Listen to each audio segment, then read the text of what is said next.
সকালে ঘুমিয়ে আছি, হঠাৎ আমার দম যেন বন্ধ হয়ে আসছে। তাই চোখ খুলে তাকিয়ে দেখি রাইসা আমার নাক টিপে ধরে আছে। রাইসার হাত সরিয়ে বললাম, আপনি তুমি আমার নাক টিপে ধরলে কেন? রাইসার বয়স মাত্র 5 বছর। তোমাকে সকাল থেকে ডাকছি, তুমি উঠছো না কেন? এত সকাল সকাল কেন ডাকছো? আব্বু তোমাকে ঘুম থেকে উঠিয়ে দিতে বলছে। ঠিক আছে আপনি তুমি বসো, আমি ফ্রেশ হয়ে আসছি। ঠিক আছে। তারপর বিছানা থেকে নেমে ওয়াশরুমে ঢুকে গেলাম। ফ্রেশ হয়ে রাইসাকে নিয়ে নিচে চলে আসলাম। নিচে এসে দেখি নানা নানি আর মামা মামি আমার জন্য নাস্তার টেবিলে বসে আছে। Good morning. Good morning. মামা আমাকে ডাকছো? তুই না দেশে যাবি বলছিস, তোর সব কিছু গুছিয়ে রাখ, আজ রাত 12টায় তোর ফ্লাইট। আব্বু, আমি ভাইয়ের সাথে বাংলাদেশে যাব। মামনি, আমরা সবাই আরো কিছুক্ষণ পরে যাব। না না, আমি ভাইয়ের সাথে যাব। দাদু ভাই, আমরা পরে যাব। রাইসা আপনি ভাইয়া আবার আসবো, তখন তোমাকে নিয়ে যাব আর তোমার সাথে সব সময় মোবাইলে কথা বলবো। তাহলে ঠিক আছে, আমার সাথে কিন্তু সব সময় কথা বলতে হবে। ওকে আপনি। তারপর সবার সাথে নাস্তা করে মার্কেটে চলে গেলাম গাড়ি নিয়ে। বাড়ির সবার জন্য মার্কেট করে নিয়ে আসলাম। নানা নানি মামা মামি রাইসা, তাদের জন্য মার্কেট করে নিয়ে আসলাম। তারপর মার্কেট থেকে বেরিয়ে রাইসার জন্য চকলেট আর আইসক্রিম নিয়ে বাসায় চলে আসলাম। বাসায় এসে সবারটা সবাইকে বুঝিয়ে দিলাম। তারা বলেছে আমি তাদের জন্য এগুলো কেন নিয়ে আসলাম। তারপর আমি রুমে এসে দেখি বুড়ি মানে রাইসা বিছানায় শুয়ে মোবাইলে গেমস খেলতে আছে। আমাকে দেখে বিছানায় নেমে দৌড়ে এসে জড়িয়ে ধরলো। ভাইয়া, আমার চকলেট আইসক্রিম কোথায়? আমি কি আমার বুড়ির এগুলো না এনে পারি? এই নাও। তুমি আমার লক্ষ্মী ভাইয়া। দেখতে দেখতে এখন আমি এয়ারপোর্ট আছি। মামা মামি নানা নানি আর রাইসা সবাই এয়ারপোর্টে এসেছে, তারা আমাকে এগিয়ে দেওয়ার জন্য। আপনাদের একটা কথা বলতে ভুলে গেছি, আমি যে বাড়িতে যাচ্ছি এটা আব্বু আম্মু কেউ জানে না। আপু, দুলাভাই যদি ফোন দিয়ে জিজ্ঞেস করে তুই কোথায়, তখন কি বলবো? বলবে আমি বাহিরে কোথাও আছি, আর আমি তো সকালে বাড়িতে পৌঁছে যাব। আমার মনে হয় না আর এখন ফোন দিবে। যখন সময় পাবি এখানে চলে আসবি। তোকে ছাড়া কিছু ভালো লাগে না, তুই বাসায় থাকলে অনেক ভালো লাগে। বাংলাদেশে গিয়ে এই বুড়ো নানাকে আবার ভুলে যাস না।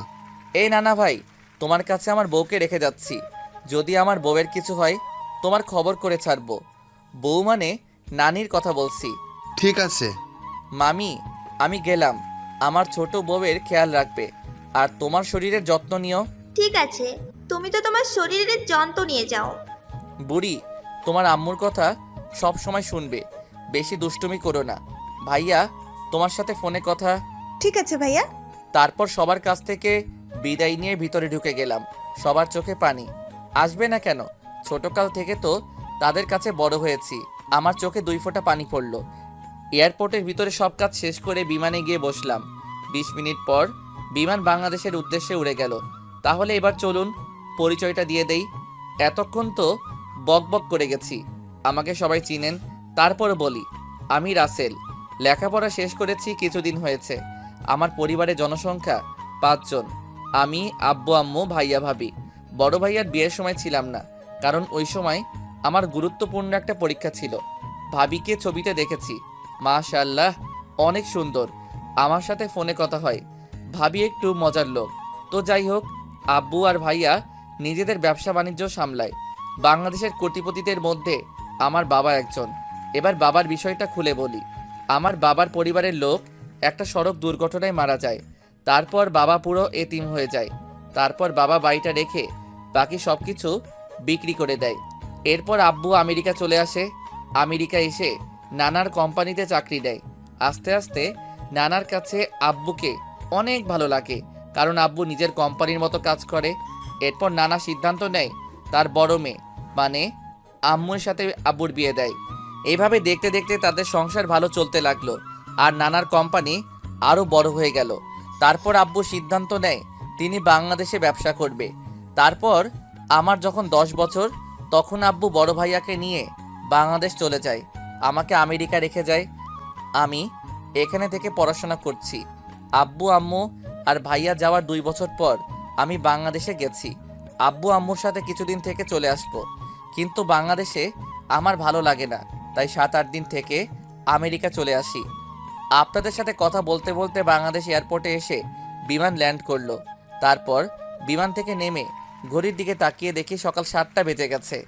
আমার আসার কথা আব্বু শুনলে গাড়ি পাঠিয়ে দিত, কিন্তু তাদের সারপ্রাইজ দিব বলে বলি নাই। এয়ারপোর্টের ভিতরে সব কাজ শেষ করে বাহিরে আসলাম। এসে একটা ট্যাক্সি নিয়ে বাসায় যেতে লাগলাম। বাংলাদেশ আগের থেকে অনেক উন্নত হয়ে গেছে। আগে যখন আসছি তখন ভালো লাগে নাই, কিন্তু এখন অনেক ভালো লাগছে। হঠাৎ রাস্তার পাশে তাকিয়ে দেখি একটা মেয়ে গাড়ির সাথে হেলান দিয়ে সিগারেট টানছে। মেয়েটার চেহারা ঠিকভাবে দেখছি না। হঠাৎ একটা ছেলে আসলো বাইক নিয়ে। মেয়েটা বাইকে উঠে ছেলেটার সাথে যেতে লাগলো। তারপর মেয়েটা চারপাশে তাকালো। আমি মেয়েটার চেহারা দেখে একদম মুগ্ধ হয়ে গেলাম। এটা কোনো মেয়ে না, একটা পরী। মেয়েটাকে দেখতে অনেক সুন্দর। বাংলাদেশেও এত সুন্দর মেয়ে আছে আগে তো জানতাম না। কিন্তু মেয়েটার একটা জিনিস ভালো লাগে নাই, সেটা হলো সে ছেলেদের মতো শার্ট প্যান্ট পরে আর সিগারেট টানে। তো যাই হোক, মেয়েটা চলে গেল ছেলেটার সাথে। প্রায় 1 ঘন্টা পর ট্যাক্সি বাড়ির সামনে এসে থামলো। আমি ট্যাক্সি থেকে নেমে ভাড়া দিয়ে দিলাম। আসার সময় মামা বাংলাদেশি টাকা 50,000 দিল। আমি জিনিসগুলো নিয়ে বাসার ভিতরে যেতেই দারোয়ান আমাকে আটকে দিল। কোথায় যাচ্ছেন আর কাকে চান? জি, আমি এই বাড়ির মালিকের ছোট ছেলে। আমাকে আপনার পাগল মনে হয়? কেন? স্যারের ছোট ছেলে আমেরিকা থেকে, সে যদি আসতো তাহলে স্যার আমাকে আগে থেকে বলে রাখতো। আপনার স্যারের ছোট ছেলেকে কখনো দেখেছেন? জি না। তাহলে আপনি তাকে চিনবেন কেমন করে? ঠিক আছে, আমি প্রমাণ দেখাচ্ছি। তারপর মোবাইল বের করে পরিবারের সবার সাথে ছবি দেখালাম এবং আমার কার্ড দেখালাম। তখন দারোয়ান বলল, সরি স্যার, আমার ভুল হয়ে গেছে, আমি আপনাকে চিনতে পারি নাই। কোনো সমস্যা নেই। আর একটা কথা, আমাকে স্যার নয়, নাম ধরে ডাকবেন। আমি আপনার ছেলের মতো। তুমি পুরো স্যার আর জীবনের মতো। ঠিক আছে, আমি ভিতরে গেলাম। আমার হাতে জিনিসগুলো দাও, আমি নিয়ে যাচ্ছি। ঠিক আছে, চলুন। দরজার সামনে এসে কলিং বেল চাপ দিলাম। তারপর ভাবি এসে দরজা খুলে দিল। আমাকে দেখে এক দৌড়ে ভিতরে ঢুকে গেল। মানে কিছু বুঝলাম না। দারোয়ান চাচা জিনিসগুলো ভিতরে রেখে বাইরে চলে গেল। হঠাৎ আম্মু এসে আমাকে জড়িয়ে ধরলো। কেমন আছিস বাবা? তুই আসবি, আমাদেরকে বলবি না কেন? আর তোর মামা মামি তো আমাদের বলে নাই। আসলে আম্মু মানা করছি, তোমাদের সারপ্রাইজ দিব বলে বলি নাই। তুমি কেমন আছো আম্মু? আমি এখন অনেক ভালো আছি তোকে দেখার পর। তা ভাইয়া আব্বু কোথায়? আর ভাবি আমাকে দেখে দৌড়ে পালালো কেন? তোর আব্বু আর জীবন সকালে অফিসে চলে গেছে, অফিসে কি যেন গুরুত্বপূর্ণ কাজ আছে। ও, তা ভাবি আমাকে দেখে দৌড়ে পালালো কেন? হয়তো তোকে দেখে লজ্জা পেয়েছে। আমাকে দেখে লজ্জা পাওয়ার কি আছে? আমি তো ওনার ছোট ভাইয়ের মতো। আস্তে আস্তে কথা বলতে বলতে ঠিক হয়ে যাবে, তুই রুমে যা। আমি কোন রুমে যাব? তোর যে রুম ভালো লাগে ওই রুমে যা। তারপর আমি একটা রুমে চলে আসলাম। রুমে এসে ওয়াশরুমে ঢুকে ফ্রেশ হয়ে নিচে চলে আসলাম। নিচে এসে দেখি আম্মু আর ভাবি টেবিলে নাস্তা দিচ্ছে। আমি গিয়ে একটা চেয়ার টেনে বসলাম। সাদিয়া, রাসেলকে নাস্তা দাও। দিচ্ছি আম্মু। কি ব্যাপার ভাবি, তুমি আমাকে দেখে এত লজ্জা পাও কেন? মোবাইলে তো ভালো দুষ্টুমি করছো। তখন তো মোবাইলে বলছি, তাই তেমন লজ্জা পাইনি। এখন তো সামনাসামনি, তাই একটু লজ্জা পাচ্ছি। লজ্জা পাওয়ার কিছু নেই, আমি আপনার ছোট ভাইয়ের মতো। তারপর নাস্তা করে রুমে চলে আসলাম। রুমে এসে একটা ঘুম দিলাম। বিকেলে ঘুম থেকে উঠে দেখি 5টা বাজে। পুরো রাতে ঘুমাইনি তো, তাই ঘুম ভাঙতে দেরি হয়েছে। আব্বু হয়তো বুঝতে পারছে আমি পুরো রাতে জার্নি করে আসছি, তাই আর ডাকে নাই। বিছানা থেকে নেমে ওয়াশরুমে ঢুকে ফ্রেশ হয়ে একটা জামা গায়ে দিয়ে নিচে আসলাম। তারপর আম্মুকে বলে বাইরে এসে গাড়ি নিয়ে মার্কেটে চলে আসলাম। মার্কেট থেকে একটা সিম কার্ড কিনে বাসায় চলে আসলাম। বাসায় এসে কলিং বেল চাপ দিলাম। ভাবি এসে দরজা খুলে দিল। ভিতরে ঢুকে দেখি আব্বু আর ভাইয়া সোফায় বসে কফি খাচ্ছে। কিরে, কেমন আছিস? কাউকে না বলে আসিস যে? আমি ভালো আছি, তোমাদের সারপ্রাইজ দিব বলে। তোর নানা নানি, মামা মামি আর বুড়ি কেমন আছে? সবাই ভালো আছে। সবার সাথে কিছুক্ষণ গল্প করে রুমে চলে আসলাম। তারপর মামির কাছে ফোন দিলাম। সবার সাথে কথা বলে রাতের খাবার খেতে চলে গেলাম। তা এখন কি করবি? এখন আমি কিছু করব না, আগে পুরো বাংলাদেশ ঘুরে দেখব। তারপর ভাইয়ার সাথে অফিস দেখাশোনা করব। তোর যেটা ভালো মনে হয় করিস। রাতের খাবার খেয়ে রুমে এসে কিছুক্ষণ মোবাইল টিপে ঘুমিয়ে গেলাম। সকালে ঘুম থেকে উঠে ফ্রেশ হয়ে সবার সাথে নাস্তা করে বাহিরে চলে আসলাম। আসার সময় গাড়ি নিয়ে আসি নাই, রিক্সা নিয়ে ঘুরতে লাগলাম। হঠাৎ দেখি একটা ছেলে রাস্তার পাশে মাথা নিচু করে বসে আছে। আমি রিক্সা থামিয়ে ছেলেটার কাছে গেলাম। আপনি এভাবে রাস্তার পাশে বসে আছেন কেন? আমি যে অফিসে চাকরি করতাম সেই অফিসের বস আমাকে অন্য লোকের কথাই ভুল বুঝে অফিস থেকে বের করে দিয়েছে। এখন আমি আমার পরিবার নিয়ে কিভাবে চলবো? পরিবারের সব দায়িত্ব আমার উপর। তোমার অফিসে কি হয়েছে যার জন্য তোমাকে বের করে দিল? অফিসের বস তার অফিসের একটা কর্মচারীকে একটা ফাইল দিয়েছে, তাকে ফাইলটা করে দেওয়ার জন্য, কিন্তু সে ফাইলটা ঠিকভাবে করতে পারে নাই। পরে সে আমার নাম বলেছে যে আমি নাকি তার ফাইলটি রেডি করে দিচ্ছি। পরে বস আমাকে ডেকে নিয়ে নানা ধরনের কথা শুনিয়ে অফিস থেকে বের করে দিল। তোমার নাম কি আর তোমার পরিবারে কে আছে? আমার নাম আকাশ। পরিবারে 2 বোন 2 ভাই। বোন আর ভাই আমার ছোট। এক বোন ইন্টার প্রথম বর্ষে পড়ে, আর এক বোন ক্লাস 9-এ পড়ে, আর ছোট ভাই মাদ্রাসায় পড়ে। ঠিক আছে, আমি তোমাকে চাকরি দিব, তোমার কোনো টেনশন নেই। তুমি রহমান কোম্পানির নাম শুনেছো? জি শুনেছি, আর কোম্পানিটা তো অনেক বড়। আমার মতো ছেলেকে ওই কোম্পানিতে চাকরি দিবে। তুমি জানো ওই কোম্পানির মালিকের ছোট ছেলে আমি, রাসেল চৌধুরী। তুমি অফিসে যাওয়ার পর দারোয়ান কিছু বললে আমার এই কার্ডটা দেখাবে, তাহলে আর কিছু বলবে না। আপনাকে কি বলে ধন্যবাদ দিব? আপনি আমার অনেক বড় উপকার করলেন। আপনি না তুমি, আর অফিসে নিজের মতো কাজ করবে। আর বেতনের কথা আমি ফোনে বলে দিব, ওটা নিয়ে তোমার চিন্তা করতে হবে না। তোমার কাগজপত্র সব নিয়ে যাবে। আকাশ চলে গেল। আমি আর দাঁড়িয়ে না থেকে রিক্সা নিয়ে একটা পার্কের সামনে চলে গেলাম, আর রিক্সা চালক চাচাকে 2000 টাকা দিলাম। বাবা, আমাকে এত টাকা দাও কেন? আমার তো ভাড়া মাত্র 50 টাকা। চাচা, আমি আপনাকে খুশি হয়ে দিয়েছি। কিন্তু বাবা, চাচা মনে করেন আপনার ছেলে টাকাটা দিছে। তোমার মতো ছেলে হয় না। দোয়া করি আল্লাহ যেন তোমার মতো ছেলে সবার ঘরে দেয়। চাচা, আপনার পরিবারে কে কে আছে? আমার পরিবারে আমি, তোমার চাচি, আর একটা মেয়ে আছে। সে এবার ক্লাস 10-এ পড়ে। ও, তো চাচা এই কার্ডটা রাখেন। যদি কখনো কোনো সমস্যা হয় এই নাম্বারে একটা ফোন দিবেন, আমি সব সময় আপনার পাশে আছি। ঠিক আছে বাবা। তারপর চাচা চলে গেল। আমি পার্কের ভিতরে ঢুকে গেলাম। ভিতরে ঢুকে দেখি সব জোড়া জোড়ায় বসে আছে। হঠাৎ একটা জায়গায় চোখ পড়তে আমি পুরো অবাক হয়ে গেলাম। ভালোবাসা শব্দটা হয় না কখনো পুরনো, হয় না কখনো মলিন, হয় না ধূসর কিংবা বর্ণহীন, যা শুধু রংধনুর রঙে রঙিন, হোক না সেটা এপার কিংবা ওপারের। তারপরেও ভালোবাসা তো শুধুই ভালোবাসা। শুধু কাছে পাওয়ার জন্য ভালোবাসা নয়, শুধু ভালো লাগার জন্য ভালোবাসা নয়। নিজের সুখ বিসর্জন দিয়ে ভালোবাসার মানুষকে সুখী রাখার নামই ভালোবাসা। তারপর চাচা চলে গেল। আমি পার্কের ভিতরে ঢুকে গেলাম। ভিতরে ঢুকে দেখি সব জোড়ায় জোড়ায় বসে আছে। হঠাৎ একটা জায়গায় চোখ পড়তে আমি পুরো অবাক হয়ে গেলাম। দেখি গতকালে সেই মেয়েটা বাইকের উপর বসে আছে, আর কিছু ছেলে একটা ছেলেকে মারতে আসে। তখন আমি একটা লোককে জিজ্ঞেস করলাম, ভাই, ওরা ছেলেটাকে এভাবে মারছে কেন?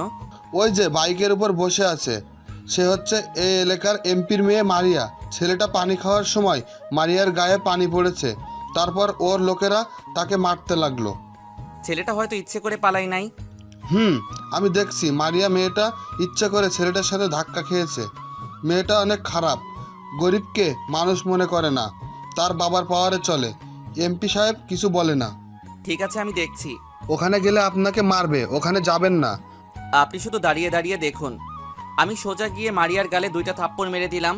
পার্কের সবাই অবাক চোখে তাকিয়ে আছে, হয়তো ভাবছে আমি কে আর আমার কত বড় সাহস আমি এমপির মেয়ের গালে থাপ্পড় মেরেছি। কুত্তার বাচ্চা, তোর সাহস কি করে হয় এমপির মেয়ের গায়ে হাত তোলার? চুপ, আর একটা কথা বলবি না। তুই নিজেকে কি মনে করিস? বাবার ক্ষমতা দেখিয়ে যা ইচ্ছা তাই করে যাবি? আগে এটা মনে রাখবি, এই মানুষদের জন্য তোর বাবা এমপি হয়েছে, সো তাদের সম্মান দিতে শিখবি। তুই কে রে? আমি তোর কথা মতো চলবো? ওই, তোরা দাঁড়িয়ে আছিস কেন? ওকে বুঝিয়ে দে আমার গায়ে হাত তোলার পরিণাম কত ভয়ঙ্কর। মারিয়ার কথায় সবগুলো আমাকে মারতে আসলো। আমি সবগুলোকে মারতে লাগলাম। ওরা ছিল 5 জন। এই 5 জনকে মারতে আমি একাই যথেষ্ট। আমি আমেরিকা থেকে জিম করে বডি বানিয়ে রেখেছি। সবগুলা মায়ের খেয়ে দৌড়ে পালাও। আমি মারিয়ার কাছে গিয়ে বসলাম। তোকে আর যদি কখনো দেখি মানুষকে অন্যায়ভাবে তাদের গায়ে হাত তুলতে, তখন আমার থেকে কেউ খারাপ হবে না বলে পার্ক থেকে বেরিয়ে চলে আসলাম বাসায়। কলিং বেল চাপ দিলাম। ভাবি এসে দরজা খুলে দিল। এতক্ষণ কোথায় ছিলে তুমি? একটু বাইরে ঘুরতে গেছি ভাবি। আমাকে নিয়ে গেলে না কেন? তুমি তো আমার সাথে লজ্জায় কথা বলতে পারো না, আর তুমি কি আমাকে বলছো? আমি বলি নাই, তুমি জিজ্ঞেস করছো। সারাদিন বাসায় থাকি, কোথাও ঘুরতে যেতে পারি না। তোমার ভাই সারাদিন অফিসে থাকে। তুমি বলো, একা একা বাসায় ভালো লাগে? একা কোথায়? আম্মু তো বাসায় আছে। আম্মুর সাথে তো গল্প করি। আমি কি বাইরে ঘুরতে যেতে পারি না? ঠিক আছে ভাবি, বিকালে রেডি হয়ে থেকো, তোমাকে নিয়ে ঘুরতে যাব। তুমি আমার লক্ষ্মী দেব। ঠিক আছে, আমি এখন রুমে গেলাম। তুমি ফ্রেশ হয়ে আসো, আমি খাবার দিচ্ছি। আমি রুমে এসে ওয়াশরুমে ঢুকে গোসল করে একটা জামা গায়ে দিয়ে নিচে চলে আসলাম। টেবিলের সামনে এসে দেখি ভাবি সব খাবার সাজিয়ে রেখেছে। আমি একটা চেয়ার টেনে বসলাম। আম্মু কোথায় ভাবি? খাবার খাবে না? তুমি বসো, আমি আম্মুকে ডেকে আনছি। ভাবি আম্মুকে ডেকে নিয়ে আসলো। আমার পাশে একটা চেয়ার টেনে বসালাম। আপনাদের একটা কথা বলে রাখি, আমার মায়ের পুরো পরিবার আমেরিকার নাগরিক। আব্বু সবাইকে বাংলা ভাষা শিখিয়েছে। ভাবি আমাকে আর আম্মুকে খাবার বেড়ে দিল। আম্মু, একটা কথা বলবো, রাগ করবে না তো? কি কথা বৌমা? তুমি আমার আম্মু, তোমাকে বলবো না তো কাকে বলবো? ঠিক আছে রাসেল, তুই সাদিয়াকে আজকে একটু বাইরে নিয়ে ঘুরে আসিস। সেটা তোমাকে বলতে হবে না, ভাবি আমাকে বাসায় আসার পর বলেছে। ওহ, তারপর খাওয়া দাওয়া করে রুমে চলে আসলাম। রুমে এসে বিছানায় শুয়ে মোবাইল নিয়ে ভাইয়াকে ফোন দিলাম। বল। কি করো ভাইয়া, খাওয়া দাওয়া হয়েছে? মাত্র আব্বু আর আমি খাওয়া দাওয়া করে আসলাম। ও, তোমাকে যেটার জন্য ফোন দিছি, তোমার কাছে আকাশ নামে একটা ছেলেকে পাঠিয়েছি, সে কি গেছে? আসছে। তোর কথা বলায় চাকরি দিয়ে দিছে, আর বেতন প্রথম অবস্থায় 30,000 টাকা ধরেছে। বলেছে কাজ দেখে পরে বাড়িয়ে দেবে। অনেক ধন্যবাদ ভাইয়া। আর একটা কথা, তাদের একটা ফ্ল্যাট দিয়ে দিও, আর আসা যাওয়ার জন্য অফিস থেকে একটা গাড়ি দিও। ঠিক আছে, আগে তার কিছুদিন কাজ দেখি, তার দিব। ওকে। আর তুমি কি আজকে একটু তাড়াতাড়ি বাসায় আসতে পারবে? কেন? আসলে ভাবিকে নিয়ে বিকালে বাইরে ঘুরতে যাব, যদি তুমি সাথে থাকো তাহলে অনেক ভালো লাগবে। ঠিক আছে, আমি চলে আসবো। আরও কিছুক্ষণ কথা বলে রেখে দিলাম, তারপর একটা ঘুম দিলাম। বিকালে ভাবি রুমে এসে ডাকতে লাগলো। কি হয়েছে ভাবি, ডাকছো কেন? দুপুরে কি কথা হয়েছে তোমার সাথে? ও সরি ভাবি, আমার মনে ছিল না। তুমি রেডি হয়ে নাও, আমি ফ্রেশ হয়ে রেডি হয়ে আসতেছি। ভাবি রুম থেকে বেরিয়ে গেল। আমি রেডি হয়ে রুম থেকে বেরিয়ে নিচে চলে আসলাম। নিচে এসে দেখি ভাইয়া চলে এসেছে। আমি ভাইয়াকে বললাম তাড়াতাড়ি রেডি হয়ে নিতে। কিছুক্ষণ পর ভাইয়া ভাবি রুম থেকে বেরিয়ে আসলো। দুজনকে অনেক মানিয়েছে। তারপর বাহিরে এসে গাড়ি নিয়ে বের হলাম। আমি গাড়ি চালাচ্ছি, ভাইয়া আর ভাবি দুজনে পিছনে বসেছে। তারপর একটা পার্কের সামনে গাড়ি থামালাম। ভাইয়া ভাবি নেমে ভিতরে ঢুকে গেল। আমি গাড়িটা পার্কিং করে ভিতরে ঢুকলাম। তাদের সাথে ঘুরতে ঘুরতে রাত 9টা বেজে গেছে। একটা রেস্টুরেন্টে ঢুকে খাবার খেয়ে বাসায় চলে আসলাম। বাসায় এসে যে যার রুমে চলে গেলাম। আম্মু বলেছে খাবার খেতে, আমরা বলেছি বাহির থেকে খেয়ে এসেছি। এভাবে দেখতে দেখতে আরও 7 দিন চলে গেল। মারিয়া মেয়েটাকে দেখি এখন বেশিরভাগ আমার সামনে ঘুরঘুর করে। আগের মতো জামা কাপড় পরে না, শাড়ি পরে থাকে। তাকে এভাবে দেখে আমার অনেক ভালো লেগেছে। একদিন সবাই মিলে সোফায় বসে কফি খাচ্ছি আর গল্প করছি। সেদিন শুক্রবার ছিল, তাই সবাই বাসায়। হঠাৎ কলিং বেল বেজে উঠল। আম্মু গিয়ে দরজা খুলে দিল। কিছুক্ষণ পর দেখি আম্মুর সাথে একটা আব্বুর বয়সী লোক আর আম্মুর বয়সী একজন মহিলা ভিতরে ঢুকলো। দেখো কে এসেছে। আরে রফিকুল যে, হঠাৎ না বলে আমার বাসায়? কেন, আমি কি তোর বাসায় আসতে পারি না? জি আলহামদুলিল্লাহ ভালো আছি, আপনি কেমন আছেন? আমি ভালো আছি। সাদিয়া মা, ওনাদের জন্য নাস্তার ব্যবস্থা করো। জি আপু। ভাবি চলে গেল ভিতরে। তুই তো আমার ছোট ছেলেকে দেখিস নাই। এ হচ্ছে আমার ছোট ছেলে রাসেল, আর রাসেল ও হচ্ছে আমার ছোটবেলার বন্ধু রফিকুল। রফিকুল বর্তমানে এই এলাকার এমপি। আসসালামু আলাইকুম, কেমন আছেন আঙ্কেল? আলহামদুলিল্লাহ, আমি ভালো আছি। তুমি কেমন আছো? আমিও ভালো আছি। আব্বু তোমরা কথা বলো, আমি একটু বাইরে গেলাম। ঠিক আছে, যাও। আমি আর কোনো কথা না বলে বাইরে চলে আসলাম। আর ওইদিকে রহমান, তোর কাছে একটা জিনিস চাইবো, তুই দিবি? দেবার মতো হলে অবশ্যই দিব, বল কি চাস। তোর ছোট ছেলেকে আমার মেয়ের সাথে বিয়ে দিবি? আমার মেয়েটা তোর ছোট ছেলেকে দেখে পছন্দ করে ফেলেছে। সে বলছে তোর ছোট ছেলের সাথে যদি তার বিয়ে না হয় তাহলে সে কিছু একটা করে বসবে। তুই তো জানিস মারিয়া আমার একমাত্র মেয়ে, তার কিছু হয়ে গেলে আমি কাকে নিয়ে বাঁচবো? এটা তো খুশির কথা, তোর মেয়ে আমার ঘরের বউ হয়ে আসবে। আমার কোনো অমত নেই। রাসেলের মা, তুমি কি বলো? তুমি যেহেতু রাজি, আমি কি রাজি না হয়ে পারি? আর ওনারা তো বাহিরের কেউ নয়, এখানে মানা করার কি আছে? তুই আমার অনেক বড় উপকার করলি। আপনাদের এই ঋণ কখনো শোধ করতে পারবো না। ঋণ শোধ করতে হবে না, মাইয়াকে ঘরের বউ না সাদের মতো নিজের মেয়ের মতো রাখবো। আমরা কালকে তোর বাসায় গিয়ে বিয়ের তারিখ ঠিক করে আসব। আব্বু, রাসেল এর মতামত নেওয়ার দরকার না? তাকে না জানিয়ে রাজি হওয়া কি ঠিক হবে? আমি জানি রাসেল আমার কথা ফেলবে না। ঠিক আছে, তুমি যেটা ভালো মনে করো। তারপর তারা আরও কিছু কথা বলে চলে গেল। আমি এখন বাসর ঘরের সামনে দাঁড়িয়ে আছি। আপনারা হয়তো ভাবছেন আমি এই বিয়েতে রাজি হয়েছি কেন। আসলে এই 7 দিনে মারিয়ার চলাফেরা, তার পরিবর্তন, মানুষের সাথে ভালো ব্যবহার করা, এসব দেখে আমার অনেক ভালো লেগেছে। আর মারিয়াকে তো আমি প্রথম দেখায় ভালোবেসে ফেলেছি, তাই আব্বুর কথায় রাজি হয়ে গেছি। অনেক ধুমধাম করে বিয়েটা হয়ে গেল। অনেক বড় বড় লোক এসেছে বিয়েতে, আর আমেরিকা থেকে নানা নানি, মামা মামি আর আমার আপুনি এসেছে। বাসর ঘরের সামনে দাঁড়িয়ে আছি, ভাবি দরজার সামনে দাঁড়িয়ে আছে, আমাকে ঢুকতে দিচ্ছে না। ভাবি বলো, তোমার কি চাই? কেন দেবরজি, তুমি জানো না বাসর ঘরে ঢুকতে হলে আমার পাওনা দিয়ে ঢুকতে হবে? তোমার আবার কিসের পাওনা? আর আমি কি আগে বিয়ে করছি যে বাসর ঘরে ঢুকতে কি কি করতে হয় আমি জানবো? ঠিক আছে, আমি বলছি। আমার পাওনা হলো তোমার বাসর ঘর সাজিয়েছি সেটার জন্য টাকা দিতে হবে। তা কত টাকা দিতে হবে? বেশি লাগবে না, 50,000 হলে হবে। ওকে, আমার এই কার্ডটা রাখো, তোমার যত খুশি খরচ করো, আর পাসওয়ার্ড তুমি জানো। তাহলে ঠিক আছে, এবার তুমি ভিতরে যাও। তারপর ভাবি আমাকে ধাক্কা দিয়ে ভিতরে ঢুকিয়ে দিয়ে বাহির থেকে দরজা লাগিয়ে দিল। আমিও ভিতর থেকে দরজা লাগিয়ে দিলাম। আর আমাকে বোকা পেয়েছে।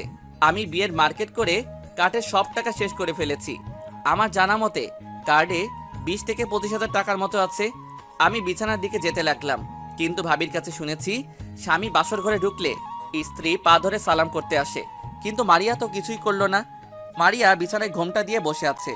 আমি দাঁড়িয়ে না থেকে যেই না বিছানায় উঠতে যাব, তখন মারিয়া এমন কিছু বলবে আমি কখনো ভাবতে পারিনি। যেজন দিবসে রিচার্জ কিরায়া নিশিতে উড়াই টাকা, দেউলিয়া করিবে প্রেমিকা তাহার পকেট করিবে ফাঁকা। হাই রে দুনিয়া, যে ভালোবাসা বোঝে না তাকে ভালোবাসা শিখাতে যাবেন না, কারণ সে ভালোবাসা শিখবে আপনার কাছে, কিন্তু ভালোবাসবে অন্যজনকে, আর কষ্ট পাবেন আপনি। খবরদার, তুই আমার কাছে আসবি না। এই তুমি এটা কি বলছো? আমি তোমার স্বামী, আমি আসবো না তো কে আসবে?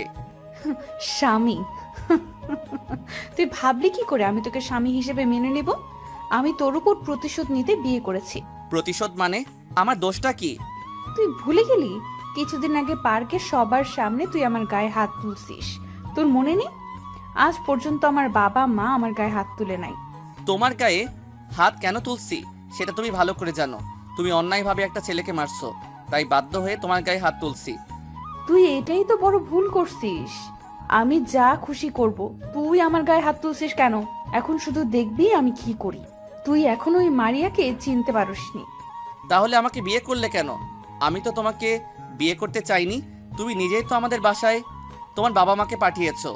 বিয়েটা না করলে তো তোর উপর প্রতিশোধ নিতে পারবো না, তাই তো মা বাবাকে পাঠিয়েছি। তাই বলে তুমি আমার জীবনটা এভাবে নষ্ট করে দিবে?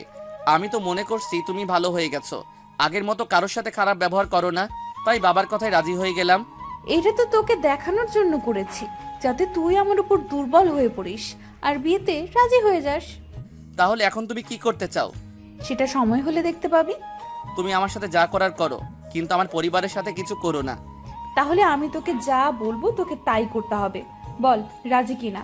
ঠিক আছে, আমি রাজি। তুমি যা বলবে আমি তাই করব। ঠিক আছে, এখন গিয়ে সোফায় ঘুমিয়ে পড়। আমি কখনো সোফায় ঘুমাইনি, তাহলে এখন ঘুমাবো কি করে? খাটে তো অনেক জায়গা, আমি একপাশে শুয়ে পড়ি।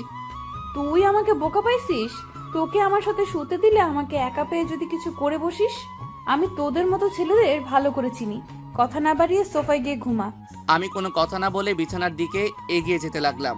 আমাকে এভাবে আসতে দেখে মারিয়া পিছে যেতে লাগলো। আমি বিছানায় থেকে একটা বালিশ আর একটা কম্বল নিয়ে সোফায় শুয়ে পড়লাম। মারিয়া হয়তো ভাবছিল আমি তার সাথে কিছু করব। মারিয়া বিছানায় শুয়ে পড়ল। আমি তার সাথে অনেক কিছু করতে পারতাম, কিন্তু পরিবারের সম্মানের কথা চিন্তা করে কিছু বলি নাই। তা না হলে ওর মতো এমপির মেয়েকে বাসা থেকে বের করে দিতাম। আবার এমপি বাবার ছোটবেলার বন্ধু। সকালে হঠাৎ ঘুমটা ভেঙে গেল, কে যেন ডাকতে আসে। কথা শুনে বুঝতে পারলাম ভাবি ডাকতে আসে। আমি সোফা থেকে উঠে বালিশ আর কম্বল বিছানায় রেখে দিলাম। মারিয়ার দিকে তাকিয়ে দেখি কি সুন্দর করে ঘুমিয়ে আছে, তার মুখের উপর চুল দিয়ে ঢাকা। ইচ্ছে করছে তার মুখের উপর থেকে চুলগুলো সরিয়ে কপালে একটা চুমো দিতাম, কিন্তু মারিয়া আমাকে সে অধিকার দেয় নাই। তাকে আর না ঠেকে আমি গিয়ে দরজা খুলে দিলাম। তখন ভাবি বলল, কি দেবরজি, রাতে কি বিড়ালটা মেরেছেন? বিড়াল পাবো কোথায়? আমি তো রুমে কোনো বিড়াল দেখি নাই, তাহলে মারবো কেমন করে? আমার দেবরটা দেখে কিছুই বোঝে না। আরে বাসর কেমন করলে? অনেক ভালো ভাবি। বাসর না ছাই, পুরো রাত সোফায় শুয়েছিলাম। খাচ্চুন্নি আমাকে সোফায় শোয়ালো। মনে মনে বললাম, তা বাসর রাতে কি করেছো? ভাবি তুমিও না? বাবা, দেবরজি দেখি লজ্জা পাইছে। তা মারিয়া কি ঘুম থেকে উঠেছে? না, এখনো ঘুমিয়ে আছে। ঠিক আছে মারিয়া, তুমি ফ্রেশ হয়ে নিচে আসো, আমি টেবিলে নাস্তা দিচ্ছি। ভাবি আর কোনো কথা না বলে চলে গেল। আমি বিছানার সামনে এসে দাঁড়িয়ে মারিয়াকে ডাকতে লাগলাম, কিন্তু ওর ওঠার কোনো খবর নেই। তাই বাধ্য হয়ে তার শরীরে টাচ করলাম। হঠাৎ মারিয়া চোখ খুলে দেখে আমি তার হাতের উপর হাত দিয়ে রেখেছি। তোর সাহস কি করে হয় আমার শরীরে টাচ করার? তোর মতলব তো ভালো না। তোমাকে আমি অনেক ডেকেছি, কিন্তু তোমার ওঠার কোনো খবর নেই, তাই তোমার হাত ধরে ডাকতে লাগলাম। হয়েছে, আর মিথ্যা বলতে হবে না। কেন ডেকেছিস সেটা বল। ভাবি ঠেকে গেছে দুজনকে ফ্রেশ হয়ে নিচে যেতে, নাস্তা খাওয়ার জন্য। ঠিক আছে, তুই বস, আমি ফ্রেশ হয়ে আসছি। এই বলে মারিয়া ওয়াশরুমে ঢুকে গেল। 30 মিনিট পর বেরিয়ে আসলো। আমি মারিয়াকে দেখে এক ধ্যানে তাকিয়ে আছি। ভেজা চুলে মারিয়াকে অনেক সুন্দর লাগছে। ইচ্ছে করছে তাকে জড়িয়ে ধরি, তার চুলে নাক ডুবিয়ে দেই, কিন্তু সেই অধিকার মারিয়া আমাকে দেয় নাই। হঠাৎ মারিয়া বলল, কোথায় হারিয়ে গেলি? তোকে এতক্ষণ ডাকছি, তুই শুনোস না? কেন ডেকেছো? তুই ফ্রেশ হবি না? তুমি বসো, আমি 2 মিনিটের মধ্যে ফ্রেশ হয়ে আসছি। বলে আমি ওয়াশরুমে ঢুকে ফ্রেশ হয়ে বাহিরে আসার পর মারিয়ার দিকে তাকিয়ে দেখি চোখ মুখ লাল করে আছে। যেভাবে তাকিয়ে আছে মনে হয় আমাকে গিলে খাবে। তুমি আমার দিকে এভাবে তাকিয়ে আছো কেন? তুই গোসল করিসনি কেন? আমি তো সকালে গোসল করি না। করিস না, কিন্তু এখন তোকে করতে হবে। কেন? আমাদের মধ্যে তো কিছুই হয়নি, তাহলে আমি গোসল করব কেন? তোকে বলছি না গোসল করতে? আর গতকাল রাতের কথা ভুলে গেছিস? আর আমাদের মধ্যে কিছু হয়নি, এটা শুধু আমি আর তুই জানি, কিন্তু বাসায় কেউ জানে না। তাই বলছি, কথা না বাড়িয়ে গোসল করে আয়। মারিয়া তো ঠিক কথাই বলেছে। আমি দাঁড়িয়ে না থেকে জামা কাপড় নিয়ে ওয়াশরুমে ঢুকে গোসল করে বাহিরে চলে আসলাম। ওয়াশরুম থেকে বেরিয়ে এসে দেখি মারিয়া কোনো রকম শরীরে শাড়ি পেঁচিয়ে দাঁড়িয়ে আছে। তুমি এভাবে দাঁড়িয়ে আছো কেন? শাড়ি পরো। আমি তো শাড়ি পরতে পারি না, তাই এইভাবে দাঁড়িয়ে আছি। তুই একটু ভাবিকে আমার রুমে পাঠিয়ে দে। ঠিক আছে বলে আমি নিচে চলে আসলাম। নিচে এসে দেখি আব্বু আম্মু ভাইয়া নাস্তার টেবিলে বসে আছে। আমি একটা চেয়ার টেনে বসলাম। কিরে মারিয়া, কই? তাকে সাথে করে নিয়ে আসিস নাই কেন? ও কিছুক্ষণ পর আসবে। ভাবি মারিয়া তোমাকে তার কাছে যেতে বলেছে। ঠিক আছে যাচ্ছি, তোমরা বসো। ভাবি মারিয়ার কাছে গেল। কিছুক্ষণ পর ভাবি মারিয়াকে নিয়ে সিঁড়ি দিয়ে নিচে নামতে লাগলো। আমি তো মারিয়াকে দেখে অবাক।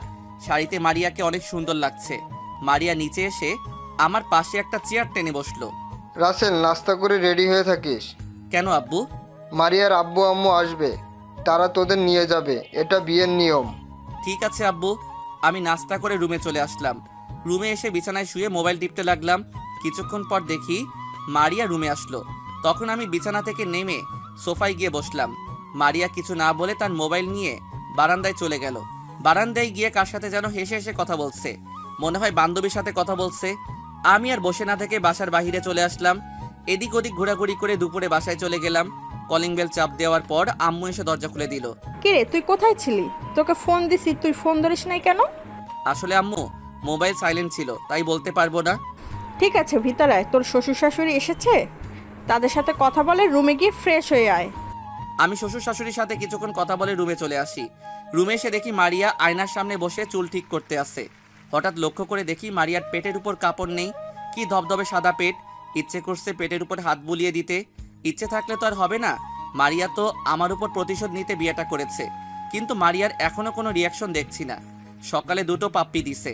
আমার সাথে তো সকাল থেকে কোনো খারাপ কিছু করে নাই, শুধু মারিয়া আমাকে তুই করে বলে, এর থেকে বেশি কিছু না। আমাকে রুমে দেখে বলল, সকাল থেকে কোথায় ছিলি? তোকে ফোন দিচ্ছি, ধরলি না কেন? মোবাইলটা সাইলেন্ট ছিল। তাড়াতাড়ি রেডি হয়ে নিচে আয়, আমি আব্বু আম্মুর সাথে নিচে আছি। আসার সময় ব্যাগটা সাথে করে নিয়ে আসবি। বলে মারিয়া নিচে চলে গেল। আর আমি মনে মনে ভাবতে লাগলাম, সামান্য একটা এমপির মেয়ে হয়ে আমার সাথে এগুলা করছিস? তোর আব্বু যদি আমার বাবার বন্ধু না হতো, তাহলে তোকে ঘাড় ধাক্কা দিয়ে বাসা থেকে বের করে দিতাম। রেডি হয়ে ব্যাগটা নিয়ে রুম থেকে বেরিয়ে নিচে চলে গেলাম। তারপর আব্বু আম্মু ভাবি ভাইয়া সবার কাছ থেকে বিদায় নিয়ে বাহিরে এসে গাড়িতে উঠলাম। আমি আর মারিয়া আমাদের গাড়িতে উঠলাম আর শ্বশুর শাশুড়ি তাদের গাড়িতে উঠলো। প্রায় 30 মিনিট পর শ্বশুর বাড়িতে এসে পৌঁছে গেলাম। গাড়ি থেকে নামার পর বাড়ির কাজের লোক এসে জিনিসগুলো ভিতরে নিয়ে গেল। নিজের বিবেককে অন্ধকারে রেখে অন্যের বিবেক নিয়ে খেলা করার নামই স্বার্থপরতা। কষ্টের পরিমাণ যখন অনেক হয়ে যায় তখন মানুষ কাঁদে না, তখন চুপ থাকতে শিখে যায়। মারিয়া মা, জামাই বাবাজিকে তোর রুমে নিয়ে যা। ঠিক আছে বাবা। মারিয়ার সাথে ওর রুমে ঢুকলাম। ভিতরে ঢোকার পর মারিয়া ওয়াশরুমে ঢুকে গেল। আমি বিছানায় বসে পুরো রুমটা দেখতে আসি। হঠাৎ একটা মেয়ে রুমের ভিতরে ঢুকে বলল, দোলা ভাই কেমন আছেন? আলহামদুলিল্লাহ ভালো আছি, আপনি কেমন আছেন? আর আপনাকে তো চিনতে পারলাম না। আমি হচ্ছি মারিয়া, আপুর মামাতো বোন মিমি। ও, তা তোমার বাড়ির সবাই কেমন আছে? তুমি এবার কিসে পড়ো? বাড়ির সবাই ভালো আছে। আমি বর্তমানে অনার্স ফাইনাল ইয়ারে পড়ি। আপনাদের বিয়েতে আসতে পারি নাই, আম্মু মাথা ঘুরে পড়ে গেছে। আম্মুকে হাসপাতালে নিয়ে গিয়েছি। সকালে হাসপাতাল থেকে আম্মুকে বাসায় রেখে তারপর আসছি। তা তোমার আম্মু এখন কেমন আছে? আম্মু এখন অনেকটা সুস্থ আছে। কি রে মিমি, তুই কোন সময় আসলি? এই তো আপু, কিছুক্ষণ আগে এসেছি। আপু, দুলাভাই কিন্তু অনেক সুন্দর, তোর সাথে ভালো মানিয়েছে। আমি কি তোকে জিজ্ঞেস করেছি? না। তাহলে কেন বলছিস? তুই আব্বু আম্মুর কাছে যা, আমি আসতেছি। মিমি আর কোনো কথা না বলে মাথা নিচু করে চলে গেল। হয়তো মারিয়ার কথায় কষ্ট পেয়েছে। মারিয়া আমার সামনে এসে বলল, ওর সাথে এত কিসের কথা? মেয়ে দেখলে কথা বলতে ইচ্ছে করে।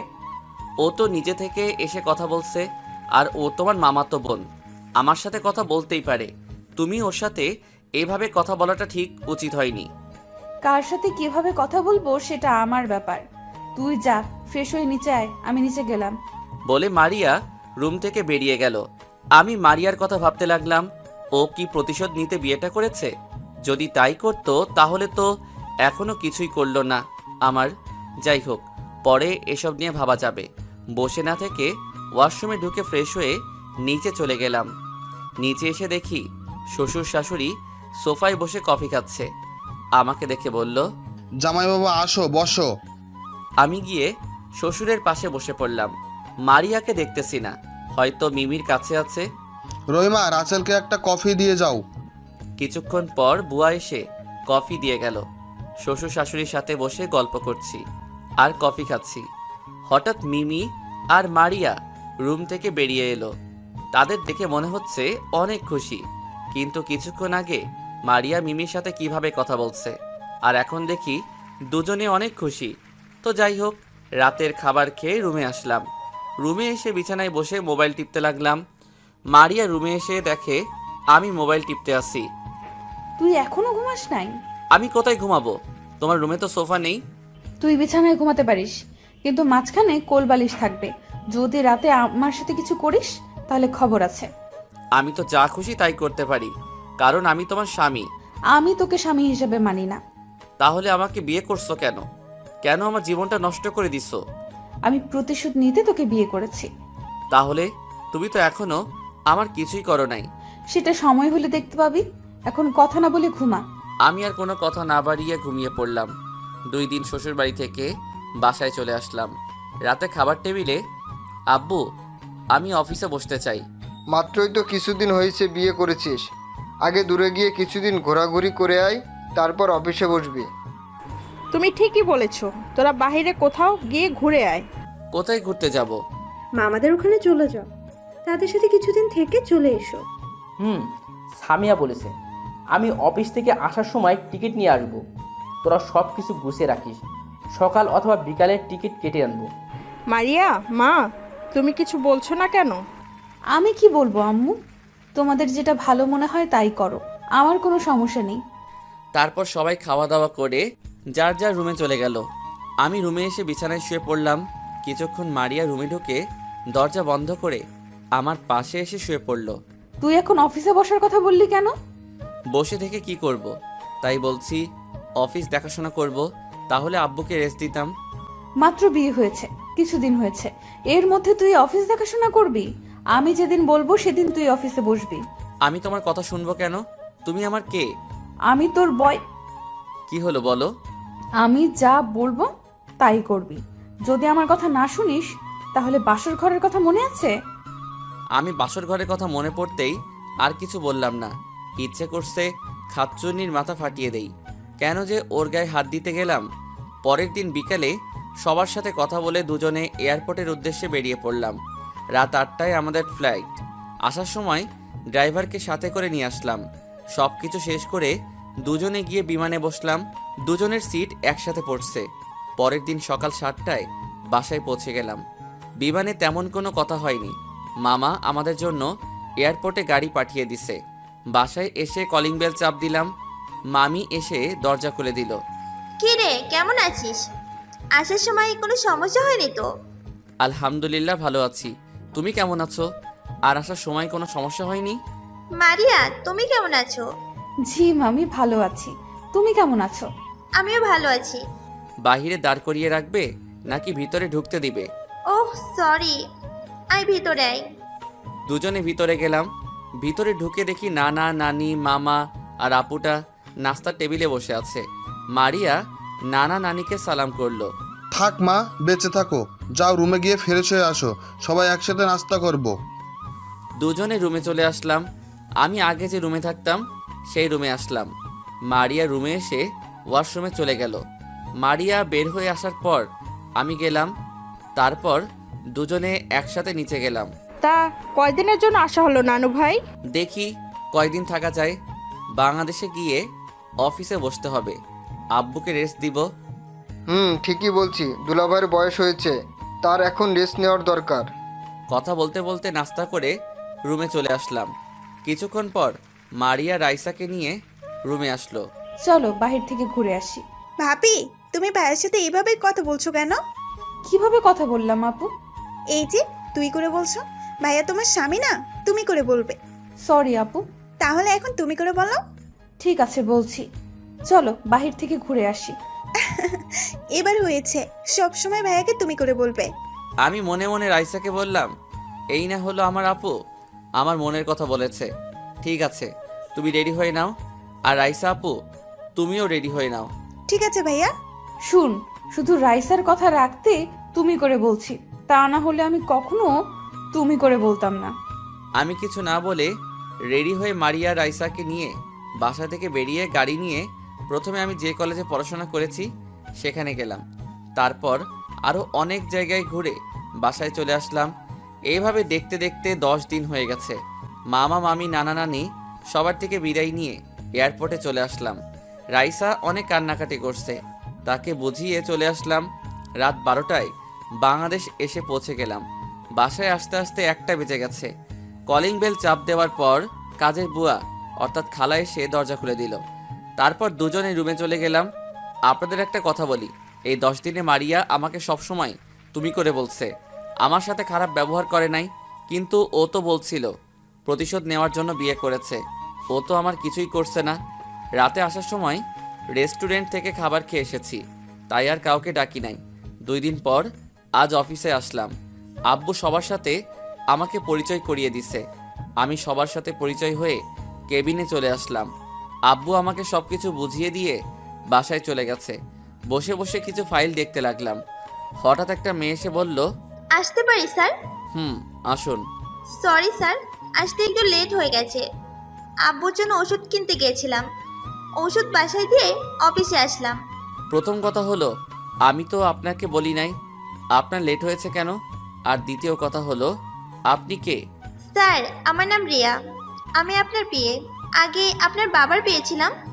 গতকাল আপনার বাবা বলেছে অফিসে তাড়াতাড়ি আসার জন্য। আপনি নাকি এখন থেকে অফিসে দেখাশোনা করবেন। ঠিক আছে, এখন আপনি আমাকে পুরো অফিসটা ঘুরিয়ে দেখান। ঠিক আছে স্যার, চলুন। রিয়া আমাকে পুরো অফিসটা ঘুরিয়ে দেখানোর পর কেবিনে চলে আসলাম দুজনে। এবার বলো, তোমার বাবার কি হয়েছে? আসলে বাবার মাথায় একটা টিউমার ধরা পড়েছে।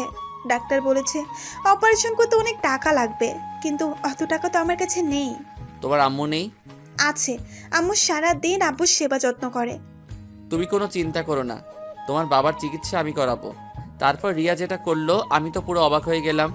রিয়ার সাথে সাথে আমাকে জড়িয়ে ধরে কান্না করে বলল, কি বলে যে আপনাকে ধন্যবাদ দেব তা আমার জানা নেই। আপনি আপনার বাবার মতো, আপনার বাবা অনেক ভালো। একটা কথা কি, আমি সব বড়লোকের ছেলের মতো নই।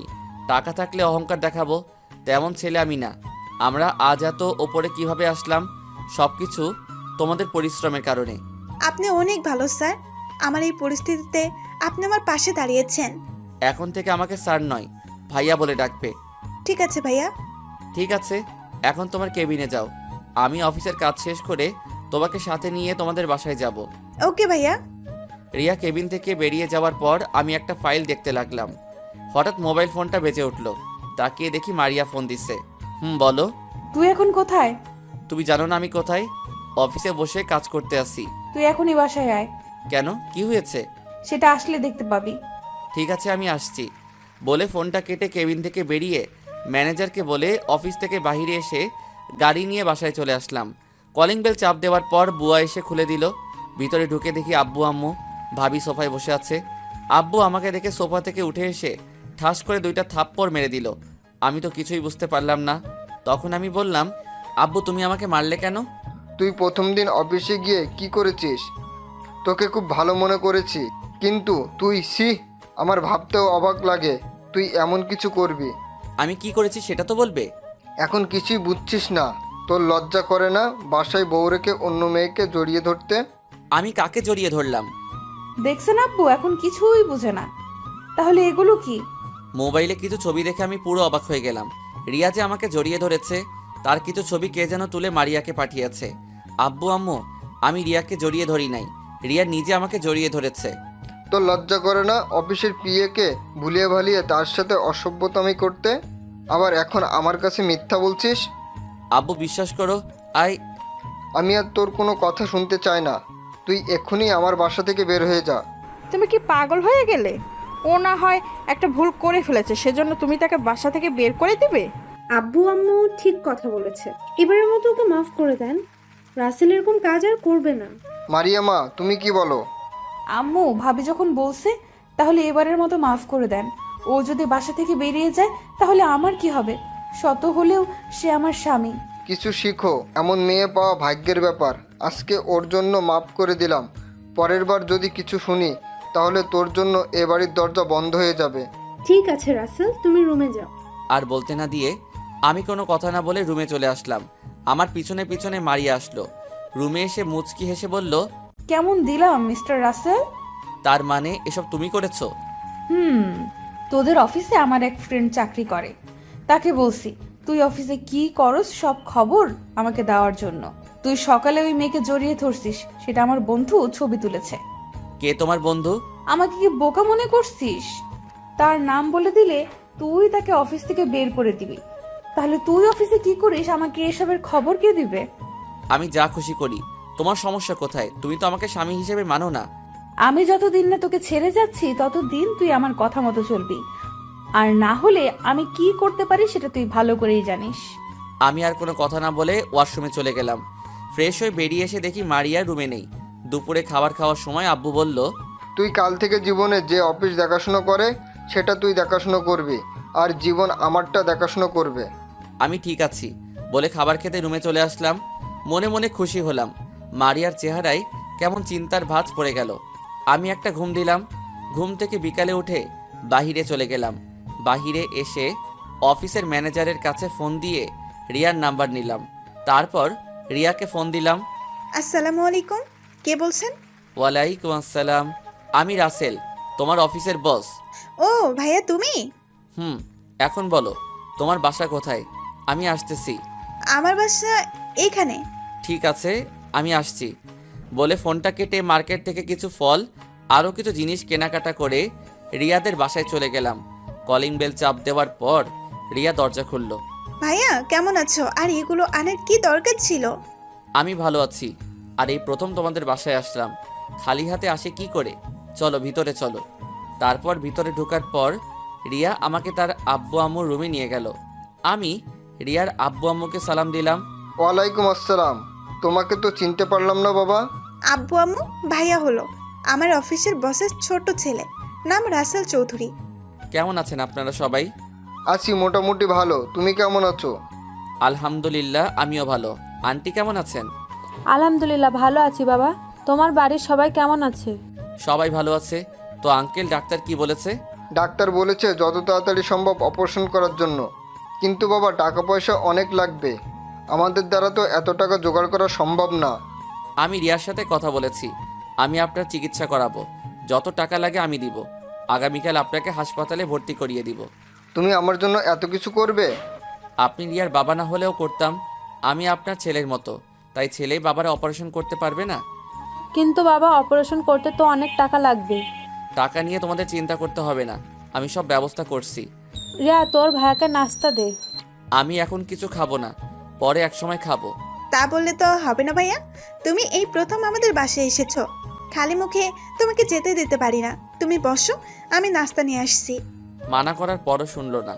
তারপর হালকা নাস্তা করে তাদের থেকে বিদায় নিয়ে বাসায় চলে আসলাম। এবার আপনাদেরকে বলি, আমাকে আব্বু এত কথা বলার পরও কেন আমি বাসা থেকে বেরিয়ে যাইনি, তার কারণ হলো আমি রিয়াকে কথা দিয়েছি তার বাবার অপারেশন করাবো, তাই বাসা থেকে বেরিয়ে যাইনি। রিয়ার বাবার অপারেশন শেষ হলে আমি আর এখানে থাকবো না।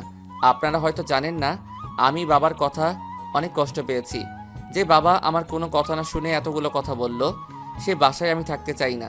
তো যাই হোক, বাসায় এসে কলিং বেল চাপ দেওয়ার পর বুয়া এসে দরজা খুলে দিল। ভিতরে ঢুকে দেখি সবাই সোফায় বসে গল্প করছে। আমি তাদের সাথে কোনো কথা না বলে রুমে চলে আসলাম। তারা হয়তো বুঝতে পারছে কেন কথা বলি নাই। কিছুক্ষণ পর মারিয়া রুমে আসলো। এতক্ষণ কোথায় ছিলি? আর কারোর সাথে কথা না বলে রুমে চলে আসলি কেন? সেটা আমার ব্যাপার, আপনার কোনো সমস্যা আছে? তুই আমার সাথে এভাবে কথা বলছিস কেন? আপনার সাথে কিভাবে কথা বলবো? আমি তো আপনার প্রশ্নের উত্তর দিচ্ছি। তুই হয়তো আগের কথা ভুলে গেছস। কিছু ভুলি নাই, আপনার যা খুশি করার করেন। বলে ওয়াশরুমে ঢুকে গেলাম। ফ্রেশ হয়ে নিচে এসে সবার সাথে খাবার খেতে বসলাম। আব্বু, তোমার সাথে কিছু কথা আছে। বলো, কি কথা? আমি 10-15 দিন অফিসে যাব না, আমার কিছু কাজ আছে, সেগুলো শেষ করে তারপরে অফিসে যাব। কি কাজ? সেটা সময় হলে জানতে পারবে, এখন আমি বলতে পারবো না। ঠিক আছে। আমি মারিয়ার দিকে তাকিয়ে দেখি কি যেন চিন্তা করছে, হয়তো ভাবছে কি কাজ করব আমি। আমি খাবার খেয়ে রুমে চলে আসলাম। পিছনে গিয়ে দেখি ভাবি রুমে আসলো। ভাবি, তুমি হঠাৎ আমার রুমে? কেন আসতে পারে না বুঝি? আমি তা বলি নাই। আচ্ছা, এসব বাদ দাও, আগে বলো তুমি কি কাজ করবে? ভাবি, সেটা আমি এখন বলবো না, সময় হলে সব দেখবে। আমি জানি তুমি সবার উপরে রাগ করে আছো, আমি জানি তুমি এমন কাজ করবে না। আমাকে একটু বলবে অফিসে কি ঘটেছে? তাহলে শুনো। তারপর ভাবিকে সব খুলে বললাম। এখানে তো তোমার কোনো দোষ নেই, রিয়া তো তোমায় জড়িয়ে ধরেছে, কিন্তু বাবার এই ধরনের কথা বলা ঠিক হয়নি। এখানে তো বোন তার ভাইকে জড়িয়ে ধরছে। তুমি জানো ভাবি, আব্বুর কথায় আমি অনেক কষ্ট পেয়েছি। নিজের ছেলের একটা কথা শুনে নাই, সে মারিয়ার কথা শুনেছে। থাক, এটা নিয়ে চিন্তা করো না, দেখবে সব ঠিক হয়ে যাবে। কিছুই ঠিক হবে না। আমি জানি এখন বাবা আমাকে তেমন বিশ্বাস করবে না। আমি সত্যি কথা বললে তার কাছে মিথ্যা মনে হবে। হঠাৎ মারিয়া দরজায় দাঁড়িয়ে বলল, আমি কি ভেতরে আসতে পারি? আরে তোমার রুম, তুমি আসবে না তো কে আসবে? আসো। দেবর ভাবের কি কথা হচ্ছে আমি কি জানতে পারি? তেমন কিছু না, ওর কাছে জানতে চেয়েছি ও 10-15 দিন কি করবে, কিন্তু দেবর আমাকে বলে না। ঠিক আছে ভাবি, তুমি যাও, আমি দেখছি। ভাবি রুম থেকে বেরিয়ে গেল। তারপর মারিয়া আমাকে বলল, তোর কি কাজ আছে? আপনার কাছে বলতে বাধ্য নই। তুই ভুলে যাস না আমি তোর স্ত্রী। কিছুদিনের জন্য, তারপর তো আপনি চলে যাবেন। আমার প্রতিশোধ নেওয়া এখনো শেষ হয়নি। আমি যা বলবো তোকে তাই করতে হবে। পারবো না, আপনার যা খুশি করতে পারেন।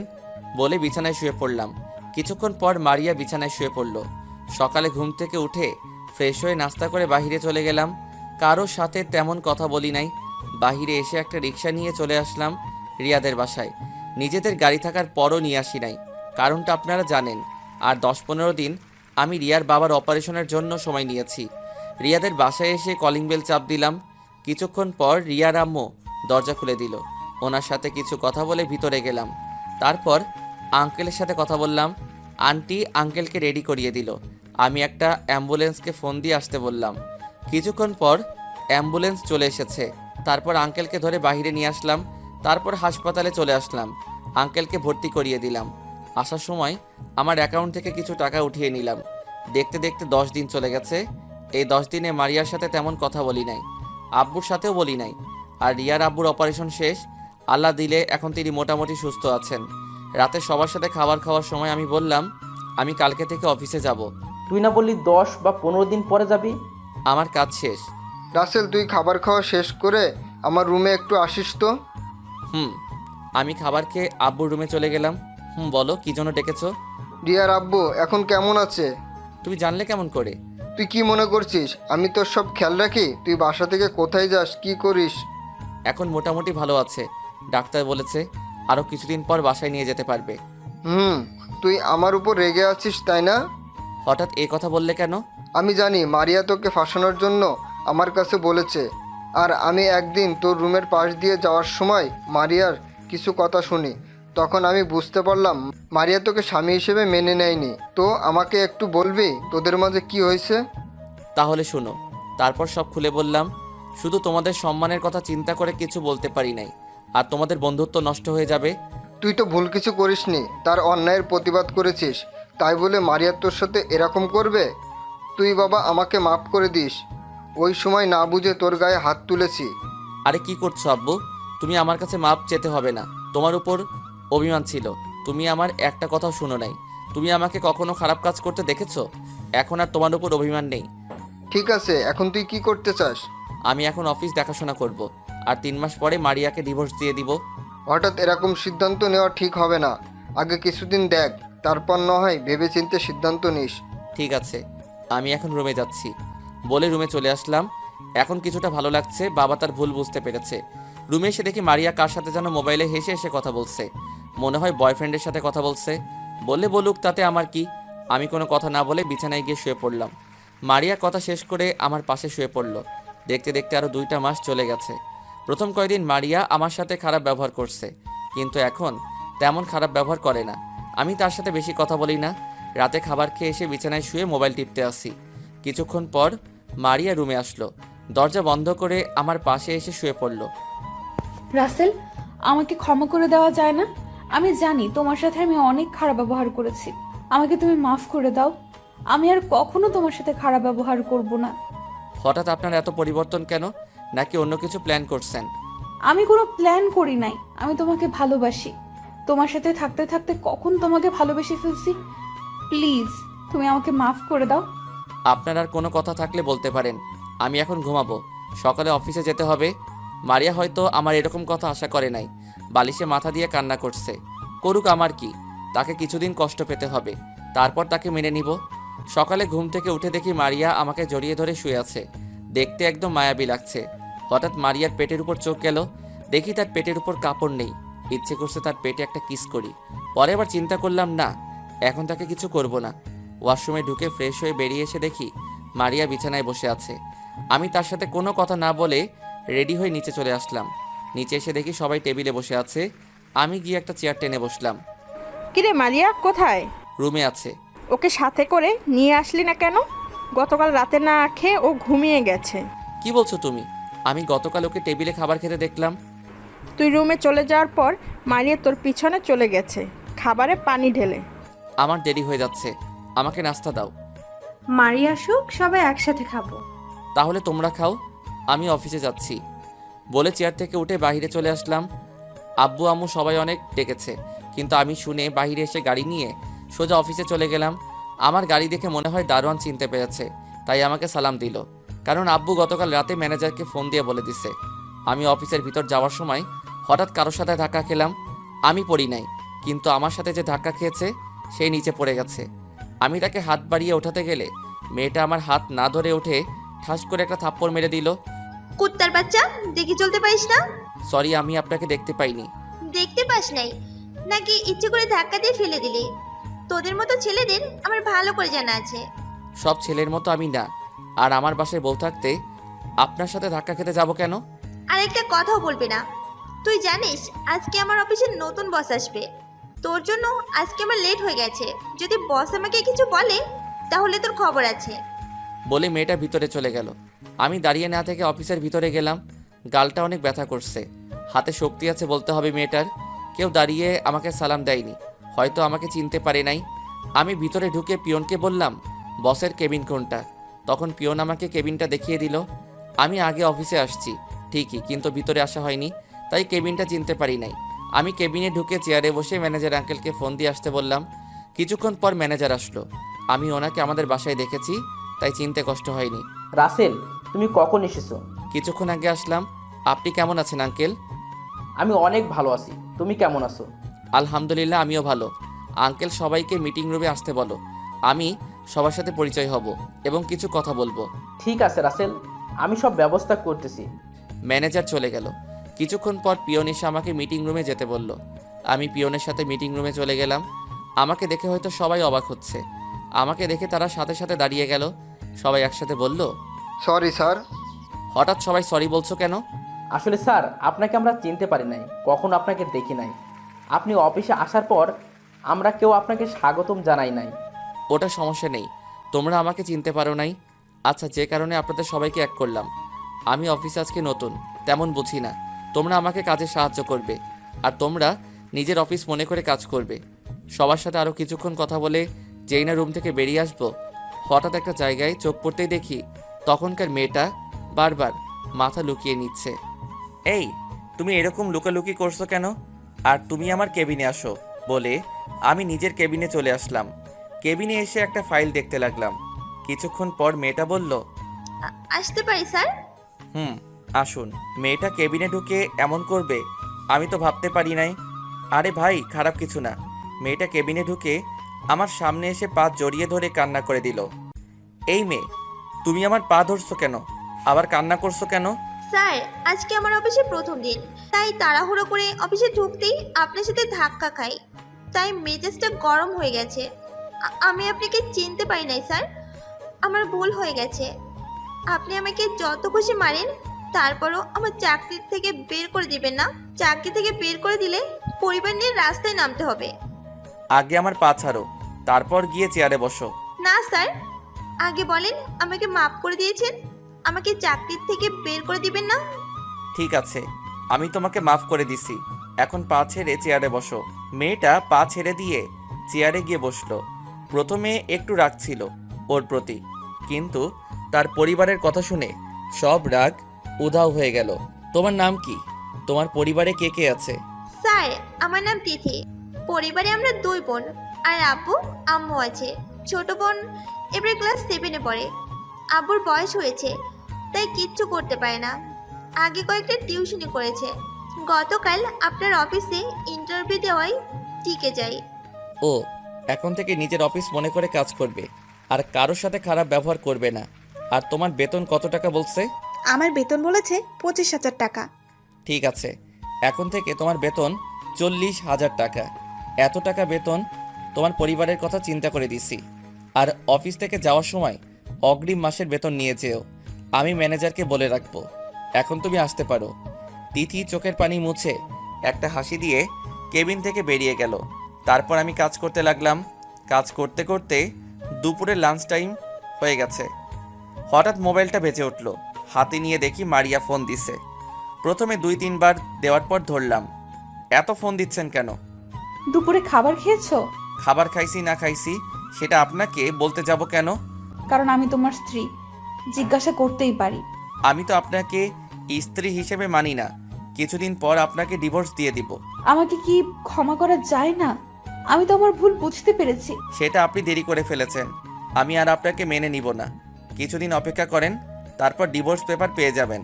প্লিজ তুমি এমনটা করো না, আমি তোমাকে ছাড়া থাকতে পারবো না। আমি তোমাকে অনেক ভালোবাসি। আপনি মরেন না বাঁচেন সেটা আমার দেখার বিষয় নয়।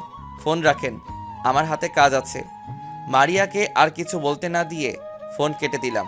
হাতে অল্প একটু কাজ আছে, সেগুলো করতে লাগলাম।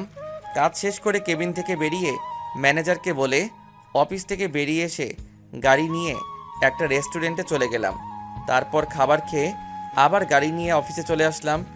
বিকেলে অফিস শেষ করে বাইরে এসে গাড়ি নিয়ে রিয়ার বাসায় চলে গেলাম, কারণ রিয়া ফোন দিয়ে বলেছে তাদের বাসায় যাওয়ার জন্য।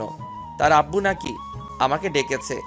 বাসার ভিতরে ঢুকে কলিং বেল চাপ দিলাম। কিছুক্ষণ পর আন্টি এসে দরজা খুলে দিল।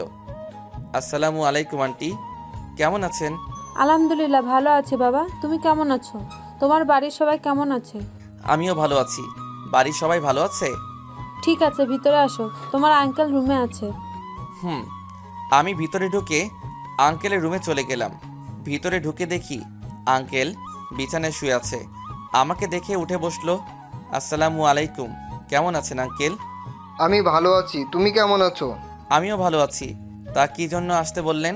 আসলে গতকাল রিয়াকে দেখতে এসেছে। ছেলেটা নাকি রিয়াকে একদিন রাস্তা থেকে পছন্দ করে ফেলেছে। এখন আমরা যদি রাজি থাকি তাহলে তারা বিয়ের তারিখ ঠিক করবে। ছেলেদের নিজের কোম্পানি আছে, সেটা দেখাশুনো করে। ছেলেটা কেমন, তার খোঁজ খবর নিয়েছেন? সেজন্য তো তোমাকে আসতে বললাম। তুমি একটু খোঁজ খবর নিয়ে দেখো, যদি ছেলে ভালো হয় তাহলে সামনের দিকে আগাবো। ঠিক আছে আঙ্কেল, আপনি ছেলের ঠিকানা আমাকে দেন। তুমি রিয়ার থেকে নিও, ওর কাছে আছে। আরে ভাইয়া, তুমি কখন এসেছো? এই তো অল্প কিছুক্ষণ হবে। তা তোর আজকে আসতে এত দেরি কেন? একটা বান্ধবীর সাথে মার্কেটে গিয়েছিলাম, তাই আসতে লেট হয়ে গেছে। ও আচ্ছা, আগে বল, যেই ছেলে তোকে দেখতে এসেছে তাকে কি তোর পছন্দ হয়েছে? রিয়া লজ্জায় মাথা নিচু করে ফেললো। তার মানে রিয়ার ছেলেটাকে পছন্দ হয়েছে। থাক, আর লজ্জা পেতে হবে না। আমি আগে ছেলেটার খোঁজ খবর নিয়ে দেখি, তারপর বিয়ের দিন তারিখ ঠিক মনে করব। তুই ছেলেটার ঠিকানা আমাকে দে। রিয়া আমাকে ঠিকানা দিছে। আরও কিছুক্ষণ কথা বলে রিয়াদের বাসা থেকে বেরিয়ে গাড়ি নিয়ে বাসায় চলে আসলাম। কলিং বেল চাপ দেওয়ার পর মারিয়া এসে খুলে দিল। মনে হয় আমার জন্য অপেক্ষা করে আছে। আজকে আসতে দেরি হলো যে? সেটা আপনাকে বলতে হবে? তুমি আমার সাথে এমনভাবে কথা বলছো কেন? কেন বলছি সেটা আপনি ভালো জানেন। আমাকে কি একটা সুযোগ দেওয়া যায় না? আমি কথা দিচ্ছি আর কখনো তোমার সাথে খারাপ ব্যবহার করব না। তুমি যেভাবে বলবে আমি সেভাবে চলবো। আমি রুমে গেলাম, আপনার সাথে কথা বলতে বিরক্ত লাগছে বলে নিজে রুমে চলে আসলাম। রুমে এসে ফ্রেশ হয়ে রাতের খাবার খেয়ে রুমে এসে ঘুমিয়ে গেলাম। এভাবে দেখতে দেখতে আরও 1 মাস চলে গেছে। মারিয়া আমার কাছে অনেকবার ক্ষমা চাইছে, আমি তাকে ক্ষমা করি নাই। কিন্তু ও তো জানে না আমি ওকেও অনেক আগেই ক্ষমা করে দিছি। শুধু তাকে একটু কষ্ট দেওয়ার জন্য এরকম করছি।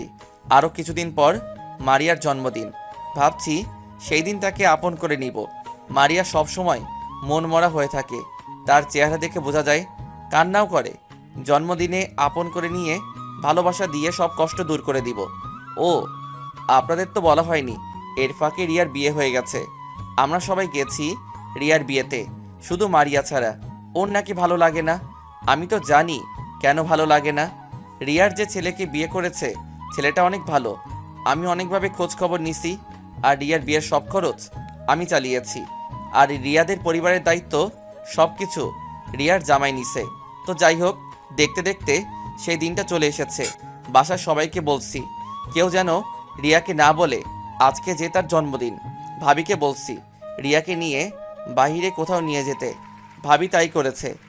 এদিকে আমি মারিয়ার আব্বু আম্মুকে আসতে বললাম, তারাও চলে এসেছে।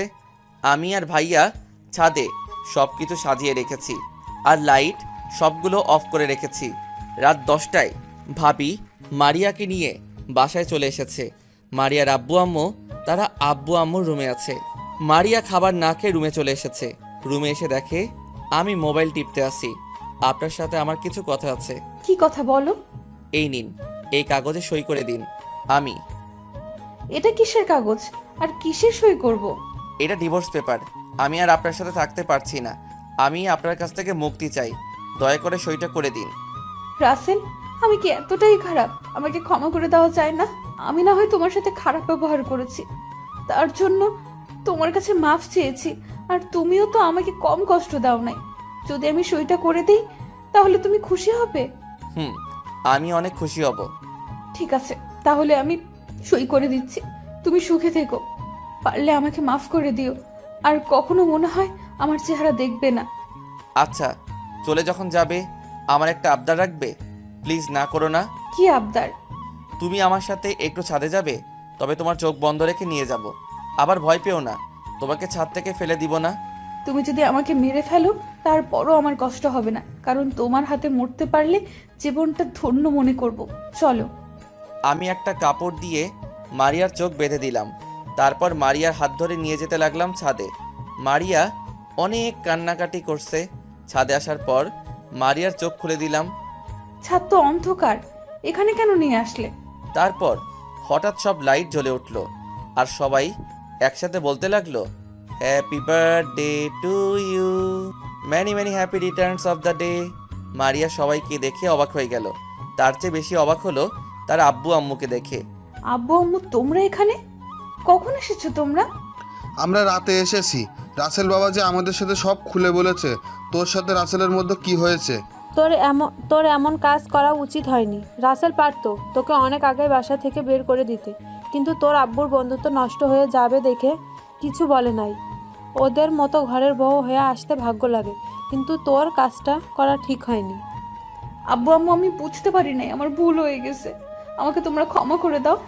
আমাদের কাছে ক্ষমা না চেয়ে শ্বশুর শাশুড়ির এবং রাসেলের কাছে চা। তারা যদি তোকে ক্ষমা করে তাহলে আমরাও তোকে ক্ষমা করে দিব। মারিয়া আব্বু আম্মুর কাছে গিয়ে ক্ষমা চাইলো। তারা মারিয়াকে ক্ষমা করে দিছে। আমার কাছে আসতে চাইলে আমি বলি আগে কেকটা কাটার জন্য। তারপর মারিয়া কেক কাটলো, একজন একজন করে সবাইকে খাইয়ে দিল। তারা সবাই কিছুক্ষণ থেকে নিচে চলে গেল।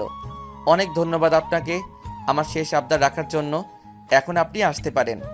আমার কথা শুনে মারিয়া মুখটা মলিন হয়ে গেছে, চোখ দিয়ে পানি পড়ে গেল। যেই না মারিয়া চলে যাওয়ার জন্য পা বাড়ায়, তখনই আমি মারিয়াকে পিছন থেকে জড়িয়ে ধরলাম। এই পাগলি, আমাকে ছেড়ে কোথায় যাও? তুমি জানো না এই রাসেল তোমাকে ছাড়া অসহায়? তুমি ভাবলে কি করে আমি তোমাকে যেতে দিব? তুমি জানো তোমাকে আমি বিয়ের আগে একদিন রাস্তার পাশে দাঁড়িয়ে থাকতে দেখে ভালোবেসে ফেলেছি। তাহলে আমাকে ডিভোর্স দিলে কেন? এখন তো তোমার কোনো অধিকার নেই আমাকে জড়িয়ে ধরার। কে বলেছে অধিকার নেই? অধিকার আগেও ছিল, এখনো আছে। তুমি তো আমাকে ডিভোর্স দিছো, তাহলে অধিকার থাকবে কি করে? আরে পাগলি, তুমি তো কাগজটা পড়েই দেখো নাই, ওখানে কি লেখা ছিল। তুমি যখন বলছিলে ডিভোর্স পেপার, তখন যেন আমার মাথায় আকাশ ভেঙে পড়লো। পরে চিন্তা করলাম তুমি যদি আমাকে ছাড়া সুখী থাকতে পারো তাহলে আমি তোমাকে ছেড়ে চলে যাই, তাই তোমার খুশির জন্য সই করে দিলাম। এখন একটু পড়ে দেখো তো, কাগজটায় লেখা আছে। তারপর মারিয়া কাগজটা পড়তে লাগলো। আপনারা শুনবেন কি লেখা আছে? তাহলে শুনুন। আমাকে কাছে পেতে হলে আমার সব শর্ত মানতে হবে। নিচে যেগুলো লেখা আছে সেগুলো যদি মানতে পারো তাহলে সই করবে। 1, আমাকে ছেড়ে কখনো যেতে পারবে না। 2, আমাকে সব সময় আদর করতে হবে। 3, রাতে ঘুমানোর সময় জড়িয়ে ধরতে হবে। 4, অফিসে যাওয়ার সময় 10টা কিস, আসার পর 10টা কিস করতে হবে। 5, তুমি রান্না করলে আমি পিছন থেকে জড়িয়ে ধরতে দিতে হবে। 6, আর সবশেষে আমাকে অনেক ভালোবাসতে হবে। এই ছিল কাগজের লেখা। মারিয়া আমাকে শক্ত করে জড়িয়ে ধরে কান্না করে দিল। আমি তোমার সব শর্তে রাজি। আমি অক্ষরে অক্ষরে তোমার চাওয়া পাওয়া পালন করব। তুমি শুধু আমার পাশে থেকো। মহারানী, অবশ্যই থাকবো। একমাত্র মরার আগ পর্যন্ত আমি তোমার পাশে থাকবো। আমার না অনেক খিদে পেয়েছে। ঠিক আছে, নিচে চলো। তুমি খাবার খাবে? ওই খাবার না, তোমার ঠোঁট দুটো খেতে চাই। এই না না, কে শুনে কার কথা? আমাকে শক্ত করে ধরে ঠোঁটের সাথে ঠোঁট লাগিয়ে কিস করতে লাগলো। মনে হচ্ছে এতদিনের সব কষ্ট সব ঠোঁটের উপর দিয়ে মিটাচ্ছে। আমিও তার সাথে তাল মিলাতে লাগলাম। প্রায় 10 মিনিট পর ছেড়ে দিল। দুজনে হাঁপাতে লাগলাম। আরও কিছুক্ষণ থেকে নিচে আসার সময় মারিয়া বলল, আমাকে কোলে করে নিয়ে যাও। কি? তোমার মতো আটার বস্তাকে আমি কোলে নিব? কি বললে তুমি?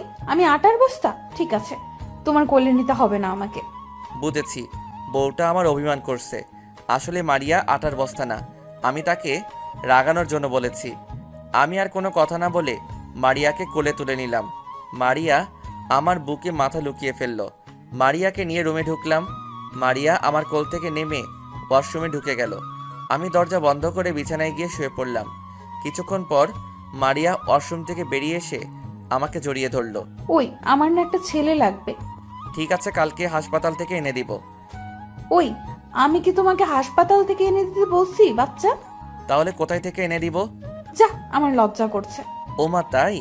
স্বামীর সাথে বলতে কিসের লজ্জা? তোমার কাছে বলতে লজ্জা পাচ্ছি না। তোমার পাঠক পাঠিকারা সব দেখতে আছে এবং সব শুনতে আছে। তারা শুনলে সমস্যা কোথায়? তাদের জানতে হবে না? কি বলেন পাঠক পাঠিকা ভাই ও বোনেরা? তুমি জানো তোমার জন্য ছেলে আনতে আমার অনেক পরিশ্রম করতে হবে। করতে হলে করবে, তারপরও আমার একটা ছেলে চাই তোমার মতো। ঠিক আছে, চলো তাহলে মিশন শুরু করে দেই। ওই মিয়ারা, এখনো তাকিয়ে আছেন কেন? আমাদের কি শান্তি মতো মিশন শুরু করতে দিবেন না? বুঝেছি, লাইট বন্ধ না করলে আপনারা তাকিয়ে থাকবেন। আমি বিছানা থেকে নেমে লাইটটা অফ করে দিয়ে এসে মারিয়াকে জড়িয়ে ধরে ঠোঁটে কিস করতে লাগলাম। তারপর আস্তে আস্তে চলে গেলাম ছেলে আনার মিশনে। আর দেখতে হবে না, অনেক কিছু দেখে ফেলছেন। আপনাদের লজ্জা শরম কিছুই নেই। দেখতে দেখতে কিছুদিন চলে গেল। এর মাঝে তিথির বিয়ে হয়ে গেল। তার বিয়ের খরচও আমি চালিয়েছি। এর মাঝে নানা নানি, মামা মামি আর রাইসা তারা এসে কিছুদিন থেকে আবার চলে গেছে আমেরিকা। আর আমি এখন অফিস দেখাশোনা করি। আব্বু আম্মু ভাবি মারিয়া তারা বাসায় থাকে। ভাইয়া অন্য অফিস দেখাশোনা করে আর বাকি কোম্পানি ম্যানেজার দেখাশোনা করে। মারিয়া আমার সব শর্ত পূরণ করে। তো সবাই আমাদের জন্য দোয়া করবেন। ধন্যবাদ সবাইকে। ক্ষুধার্ত পেট, খালি পকেটে আর মিথ্যা ভালোবাসা জীবনে অনেক কিছু শিখিয়ে যায়। কাউকে মন থেকে ভালোবেসে দেখুন, তাকে ছেড়ে থাকাটা মৃত্যুর সমান মনে হবে। তো কেমন হয়েছে জানাবেন। ভুল হলে ক্ষমার দৃষ্টিতে দেখবেন। আমি গল্প লিখি, আমার মনের অনুভূতি থেকে বাস্তবের সাথে কোনো মিল নেই। সবাই লাইক এবং কমেন্ট দিয়ে জানাবেন কেমন হয়েছে। ধন্যবাদ সবাইকে। পরবর্তী গল্পের জন্য অপেক্ষা করুন।